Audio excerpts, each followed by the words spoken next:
সব মানুষেরই মধ্যে কিছু অভিমান থাকে। এইটুকু থাক, এইটুকু থাকা ভালো। এই অভিমান জমে জমে মানুষের বুকে হবে নক্ষত্রের জল। মমতা মমতা বলো, অভিমান তারই তো আকার, তারই সে চোখের আঠালো টিপ, জড়োয়া কাতান। মমতা মমতা বলো, অভিমান তারই এক নাম। একদিন অভিমান জমে জমে সব বুকে স্বর্ণখনি হবে। মানুষের মধ্যে কিছু অভিমান থাকে, চোখের ভিতরে থাকে, হৃৎপিণ্ডে থাকে, তাহাকে গোপনতা বলে। মানুষের মধ্যে আরও মানুষের অবস্থান বলে।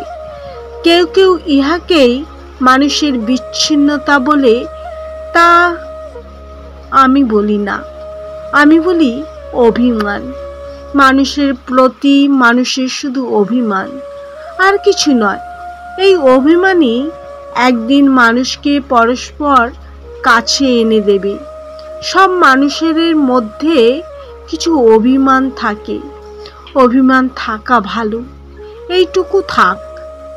একটি নারীর প্রতি পুরুষের স্বাভাবিক অভিমান থাক, শিশুদের প্রতি থাক, গোলাপের প্রতি এই অভিমান থাক। নারী ও গোলাপ এই একটি শব্দের প্রতি মানুষের সনাতন অভিমান থাক। সব মানুষের মধ্যে কিছু অভিমান থাকে, সেইটুকু থাক।